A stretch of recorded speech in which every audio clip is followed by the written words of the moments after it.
नमस्कार दोस्तों, स्वागत है आपके अपने YouTube चैनल DDV RG। तो आज हम फिर से आपके लिए महत्वपूर्ण क्वेश्चनों की जो श्रृंखला है वो लेके आए हैं। जैसे कि आपको पता है कि रिट का जो पात्रता का एग्ज़ाम है वो नज़दीक आ रहा है। तो उसके लिए हम आपके लिए जो टॉप MCQs हैं, महत्वपूर्ण क्वेश्चनों की जो श्रृंखला है वो प्रतिदिन हम आपके लिए लेकर आएंगे। तो आप ज़्यादा से ज़्यादा चैनल से जुड़ें। चैनल को सब्सक्राइब नहीं किया तो चैनल को सब्सक्राइब ज़रूर करें, ताकि हमारा भी मनोबल है वो बढ़ सके और हम भी आपके लिए अच्छे अच्छे जो महत्वपूर्ण टॉप क्वेश्चन हैं, जो पिछली प्रतियोगी परीक्षाओं के अंदर आयोजित जो क्वेश्चन हैं वो हम आपके लिए लेके आ सकें। तो आप ज़्यादा से ज़्यादा चैनल को सब्सक्राइब करें, बेल आइकन को दबाएं, ताकि आगे आने वाला वीडियो आप तक पहुंच सके। और इस वीडियो को ज़्यादा से ज़्यादा अपने सहपाठियों के साथ में, अपने मित्रों के साथ में आप ज़्यादा से ज़्यादा इस वीडियो को शेयर करें। रिट की अगर हम बात करेंगे तो रिट का जो एग्ज़ाम है वो 27 फरवरी को होने वाला है पात्रता का। तो आपकी तैयारी अच्छी चल रही होगी। इस क्लास को शुरू से लेकर अंत तक ज़रूर देखना है, क्योंकि बहुत ही महत्वपूर्ण क्वेश्चनों की जो श्रृंखला है वो हम आज आपके लिए लेके आए हैं। आप अगर वीडियो को बीच में स्किप करते हो तो आपको कुछ समझ में नहीं आएगा। तो आप वीडियो को बिल्कुल भी स्किप ना करें और वीडियो को शुरू से लेकर अंत तक ज़रूर देखें। अपने दोस्तों के साथ में ज़रूर शेयर करें, चैनल को ज़रूर सब्सक्राइब करें। पिछले वीडियो को आपने बहुत ही प्यार दिया था, ऐसा जो प्यार है वो आप अब बनाए रखें। तो हम क्लास को स्टार्ट करते हैं और पहले क्वेश्चन की ओर यहाँ पर हम चलेंगे। तो बहुत महत्वपूर्ण क्वेश्चन है। देखो, पश्चिमी रेतीले मैदान की पूर्वी सीमा निर्धारित होती है। JEN विद्युत यांत्रिकी डिप्लोमा 2022 के अंदर ये क्वेश्चन पूछा गया है। तो ध्यानपूर्वक आप देखें, बहुत ही महत्वपूर्ण क्वेश्चन है वो आज हम आपके लिए लेके आए हैं। तो पश्चिमी रेतीला मैदान की पूर्वी सीमा निर्धारित होती है। तो पहला ऑप्शन है 30 सेंटीमीटर वर्षा रेखा, दूसरा ऑप्शन है 50 सेंटीमीटर वर्षा रेखा, तीसरा ऑप्शन है 60 सेंटीमीटर वर्षा रेखा और चौथा ऑप्शन है 20 सेंटीमीटर वर्षा रेखा। तो आप ज़्यादा से ज़्यादा कमेंट बॉक्स में इसका आंसर देने का प्रयास करें। मैं जब क्वेश्चन बोलता हूं तो आप ऑप्शनों को पढ़कर ज़्यादा से ज़्यादा कमेंट बॉक्स के अंदर उत्तर देने का आप प्रयास करें, ताकि आपकी भी तैयारी है उसका पता चल सके आपको कि हाँ इतनी तैयारी है हमारी।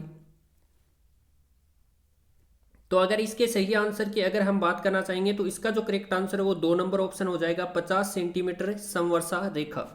जैसे कि मैं आपको यहाँ पर चित्र बनाकर दिखाता हूँ कि ये राजस्थान है इस प्रकार से।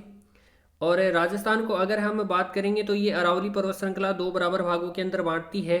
तो ये जो भाग है ये हमारा हो जाएगा पश्चिमी मरुस्थलीय प्रदेश। और इस भाग की अगर हम बात करेंगे तो ये पूर्वी मैदान, कौन सा मैदान हो जाएगा? पूर्वी मैदान। तो 2 बराबर भाग हो गए। तो इसके पास ही क्या है, जो हमारी 50 सेंटीमीटर समवर्षा रेखा है, जो कि क्या करती है, राजस्थान के दो अलग अलग भागों को 2 बराबर भागों के अंदर बांटती है, पश्चिमी मरुस्थलीय प्रदेश और पूर्व का मैदान या पूर्वी मैदान। ठीक है, ये ध्यान रखना आपको। इसके बाद में अगले क्वेश्चन के ऊपर चर्चा कर लेते हैं। अगले क्वेश्चन के ऊपर चर्चा करेंगे। पश्चिमी राजस्थान में शुष्क पश्चिमी रेतीला मैदान की पूर्वी सीमा निम्न में से कौन सी समवर्षा रेखा बनाती है? सेकंड ग्रेड 2017 के अंदर पूछा गया है, जीके के पेपर के अंदर पूछा गया है। ये सेकंड ग्रेड जीके 2017 के अंदर ये प्रश्न पूछा गया है। बहुत ही महत्वपूर्ण क्वेश्चन है। पहला ऑप्शन है 80 सेंटीमीटर, दूसरा ऑप्शन है 40 सेंटीमीटर, तीसरा ऑप्शन है 25 सेंटीमीटर और चौथा ऑप्शन है 15 सेंटीमीटर। तो आप जल्दी से जल्दी कमेंट बॉक्स के अंदर बताएं कि इसका जो आंसर है वो कौन सा होगा, चार ऑप्शनों में से। जल्दी से बताएं आप, 5 सेकंड का समय आपके पास में। तो अगर इसके सही आंसर की बात करना चाहेंगे तो इसका जो करेक्ट आंसर है वो 2 नंबर ऑप्शन हो जाएगा, 25 सेंटीमीटर समवर्षा रेखा, जो कि क्या करती है, पश्चिमी मरुस्थलीय प्रदेश है उसको 2 भागों के अंदर बांटती है। एक तो हो गया हमारा शुष्क और दूसरा कौन सा है हमारा अर्ध शुष्क। अर्ध शुष्क मरुस्थलीय प्रदेश और एक है हमारा शुष्क मरुस्थलीय प्रदेश। इसको बांटने वाली जो समवर्षा रेखा है वो है 25 सेंटीमीटर समवर्षा रेखा।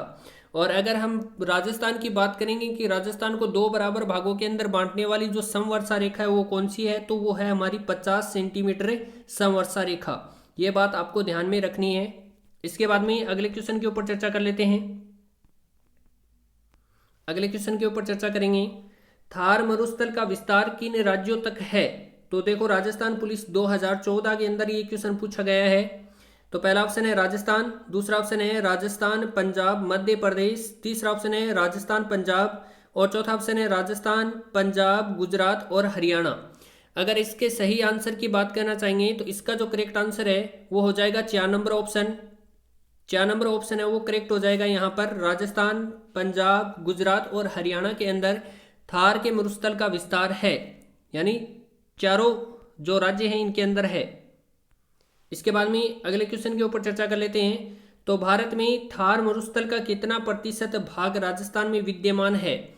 ये RAS 2016 के अंदर ये प्रश्न पूछा गया है। तो अगर इसके सही आंसर की बात करना चाहेंगे तो इसका जो करेक्ट आंसर बताओ आप कितना होगा। इसके अंदर ऑप्शन देखते हैं हम 90%, दूसरा ऑप्शन है 75%, तीसरा ऑप्शन है 35% और चौथा ऑप्शन है 60%। तो अगर इसकी बात करेंगे हम क्वेश्चन की, 90% भी यहाँ पर नहीं है, 75% भी नहीं है, 35% भी नहीं है और 60% भी नहीं है, यानी चारों ऑप्शन गलत हैं इसके। ये क्वेश्चन डिलीट किया गया था, चारों ऑप्शन इसके गलत हैं। तो अगर हम भारत के अंदर बात करते हैं तो भारत के अंदर कितना है? तो अगर हम भारत की बात करेंगे तो भारत के अंदर थार के मरुस्थल का कितना प्रतिशत है? तो 85% है। कितना है? 85% है। पाकिस्तान के अंदर अगर हम बात करते हैं, पाकिस्तान के अंदर कितना है? तो पाकिस्तान के अंदर अगर हम बात करेंगे तो 15% है। ठीक है। अगर हम राजस्थान की बात करेंगे तो राजस्थान के अंदर कितना है? राजस्थान की अगर मैं बात कर लेता हूं थार के मरुस्थल का, तो 61.11% क्या है? राजस्थान के अंदर क्या है? थार का मरुस्थल है, यानी पश्चिमी मरुस्थलीय प्रदेश है। ठीक है, ये बात आपको ध्यान में रखनी है। इसके बाद में अगले प्रश्न के ऊपर चर्चा कर लेते हैं कि राजस्थान का उत्तरी पश्चिमी मरुस्थलीय भाग राज्य के लगभग कितने भाग को घेरे हुए है? तो पहला ऑप्शन है 2/3, दूसरा ऑप्शन है 3/5, तीसरा ऑप्शन है 3/7 और चौथा ऑप्शन है 4/7। अगर इस क्वेश्चन के सही आंसर की बात करना चाहेंगे तो इसका जो आंसर है वो 2 नंबर ऑप्शन हो जाएगा, 3/5। 2 नंबर ऑप्शन है वो करेक्ट हो जाएगा इसका। इसके बाद में अगले क्वेश्चन के ऊपर चर्चा कर लेते हैं। तो क्लास को बिल्कुल भी स्किप ना करें, बहुत ही महत्वपूर्ण क्वेश्चन है वो आज हम आपके लिए लेके आए हैं। तो क्लास को शुरू से लेकर अंत तक जरूर देखें आप, और ज़्यादा से ज़्यादा क्लास को शेयर करें आगे। पश्चिमी मरुस्थलीय क्षेत्र का क्षेत्रफल लगभग है। तो महिला पर्यवेक्षक नॉन TSP 2015 के अंदर ये क्वेश्चन पूछा गया है, बहुत ही महत्वपूर्ण क्वेश्चन है। तो पहले अगर इसकी बात कर लेते हैं ऑप्शनों की, तो देखो 2,42,239 वर्ग किलोमीटर, दूसरा है 75,000 वर्ग किलोमीटर, तीसरा ऑप्शन है 1,75,000 वर्ग किलोमीटर और तीसरा ऑप्शन है यहाँ पर 2,13,688 वर्ग किलोमीटर। तो अगर इसके सही आंसर की बात करना चाहेंगे तो इसका जो करेक्ट आंसर है, जल्दी से जल्दी आप बताएं कि इसका जो सही आंसर है वो कौन सा होगा। जिन्होंने रेगुलर क्लास यहाँ पर जो थ्योरी की क्लास चलती हैं, राजस्थान का नया भूगोल है उसकी जो क्लासें चलती हैं थ्योरी की, अगर वो क्लासें जिन भी विद्यार्थियों ने अटेंड की हैं तो वो तो इस क्वेश्चन को सही करेंगे 100%। बाकी के जो भी पढ़ते हैं वो भी क्या है, इस क्वेश्चन को सही करेंगे। तो आप ज़्यादा से ज़्यादा इसका प्रयास करें कि हम उत्तर सही देने का क्या है, कष्ट करें जल्दी से जल्दी। तो अगर इसके सही आंसर की बात करेंगे तो इसका जो करेक्ट आंसर है वो ऑप्शन नंबर 3 है वो करेक्ट हो जाएगा, 1,75,000 वर्ग किलोमीटर, यानी ऑप्शन नंबर 3 है वो सही हो जाएगा यहाँ पर। इसके बाद में अगले क्वेश्चन के ऊपर चर्चा कर लेते हैं। राजस्थान के पश्चिमी रेतीले मैदान के कितने प्रतिशत में बालू का स्तूप पाए जाते हैं? तो पटवारी है, पटवारी 2008 के अंदर ये प्रश्न पूछा गया है, पटवार 2008। तो पहला ऑप्शन है 60%, दूसरा ऑप्शन है 50%, तीसरा ऑप्शन है 40% और चौथा ऑप्शन है यहाँ पर 30%। अगर इसके सही आंसर की बात करना चाहेंगे तो इसका जो करेक्ट आंसर है वो 1 नंबर ऑप्शन हो जाएगा, यानी 60% भाग के ऊपर क्या है, बालू का स्तूप पाए जाते हैं। इसके बाद में अगले क्वेश्चन के ऊपर चर्चा कर लेते हैं। पश्चिमी राजस्थान के रेतीले मैदान का कितना प्रतिशत क्षेत्र बालू का स्तूप मुक्त है? एक तो बालू का स्तूप युक्त प्रदेश होता है, यहाँ पर बालू का स्तूप मुक्त प्रदेश पूछ रहा है। तो पटवार मेंस 2016 के अंदर ये प्रश्न पूछा गया है। तो पहला ऑप्शन है 41.5%, दूसरा ऑप्शन है 61.11%, तीसरा ऑप्शन है 18.6% और चौथा ऑप्शन है 14.7%। तो इसके सही आंसर की बात करना चाहेंगे तो इसका जो करेक्ट आंसर है वो 1 नंबर ऑप्शन हो जाएगा। 41.5% भाग है वो बालू का स्तूप मुक्त प्रदेश है, युक्त नहीं मुक्त है। इसके बाद में अगले प्रश्न की ओर चलते हैं, हम अगले प्रश्न के ऊपर चर्चा करते हैं। राजस्थान के थार के मरुस्थल में से पथरीला मरुस्थल का कितना प्रतिशत भाग है? देखो, एक तो रेतीला है, रेतीले के बाद में पथरीला है, और पथरीले के बाद में तीसरा आता है हमारा मिश्रित, यानी उसमें रेतीला और पथरीला दोनों क्या है, मिक्स हैं। तो रेतीला है, पथरीला है और मिश्रित है, तो इनमें से बताना ऑप्शनों में से कौन सा होगा। तो पहला ऑप्शन 10%, दूसरा ऑप्शन है 20%, तीसरा ऑप्शन है दूसरा ऑप्शन है 15%, तीसरा ऑप्शन है 20% और चौथा ऑप्शन है 25%। तो अगर इसके सही आंसर की बात करना चाहेंगे तो इसका जो करेक्ट आंसर है वो 2 नंबर ऑप्शन हो जाएगा 15%। 2 नंबर ऑप्शन है वो सही हो जाएगा 15%। इसके बाद में अगले प्रश्न के ऊपर चर्चा कर लेते हैं। पश्चिमी मरुस्थल का सबसे छोटा जिला कौन सा है? तो आपको पश्चिमी मरुस्थलीय प्रदेश का सबसे छोटा जिला यहां पर पूछा जा रहा है। तो पहला ऑप्शन है सीकर, दूसरा ऑप्शन है झुंझुनू, तीसरा ऑप्शन है चूरू और चौथा ऑप्शन है जालोर। यानी सीकर, झुंझुनू और चूरू ये क्या है, शेखावाटी क्षेत्र के अंतर्गत आने वाले क्या हैं, जिले हैं।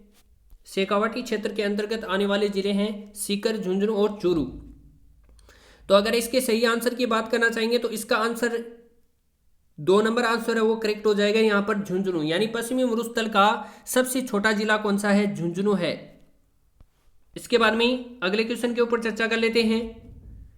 राजस्थान की थार के मरुस्थल का ढाल, आपको ढाल बताना है कि ढाल किस दिशा से किस दिशा की ओर है। तो पहला ऑप्शन है पश्चिम से पूर्व की ओर, दूसरा ऑप्शन है उत्तर पूर्व से दक्षिण पश्चिम की ओर, तीसरा ऑप्शन है दक्षिण पश्चिम से उत्तर पूर्व की ओर और चौथा ऑप्शन है दक्षिण से उत्तर की ओर। तो आप जल्दी से बताएं कि जो राजस्थान के थार के मरुस्थल का जो ढाल है वो किस दिशा से किस दिशा की ओर है, जल्दी से बताएं। तो अगर इसके सही आंसर की बात करना चाहेंगे तो इसका जो आंसर करेक्ट हो जाएगा 2 नंबर आंसर है वो करेक्ट हो जाएगा यहां पर उत्तर पूर्व से दक्षिण पश्चिम की ओर क्या है, थार के मरुस्थल का ढाल है। इसके बाद में अगले प्रश्न के ऊपर चर्चा कर लेते हैं। मरुस्थल का कौन सा भाग अधिक ऊंचाई वाला है? तो आपको बताना है कि मरुस्थल का ऐसा कौन सा भाग है जो क्या है सबसे ऊंचाई वाला है। तो पहला ऑप्शन है पूर्व, दूसरा ऑप्शन है दक्षिण, तीसरा ऑप्शन है पश्चिम और चौथा ऑप्शन है दक्षिण पश्चिम। अगर इसके सही आंसर की बात करना चाहेंगे तो इसका जो आंसर करेक्ट हो जाएगा 1 नंबर ऑप्शन है वो करेक्ट हो जाएगा। यानी मरुस्थल का जो पूर्व भाग है वो अधिक ऊंचाई वाला है। इसके बाद में अगले प्रश्न के ऊपर चर्चा कर लेते हैं।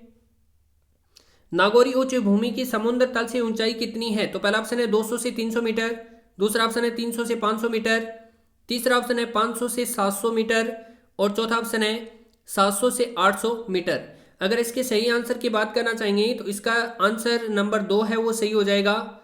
2 नंबर आंसर है वो करेक्ट हो जाएगा यहां पर 300 से 500 मीटर क्या है, नागौरी उच्च भूमि है, इसकी क्या है समुद्र तल से ऊंचाई है। इसके बाद में अगले प्रश्न के ऊपर चर्चा कर लेते हैं। नागौरी उच्च भूमि में फ्लोराइड के लिए कौन सी श्रेणी प्रमुख है?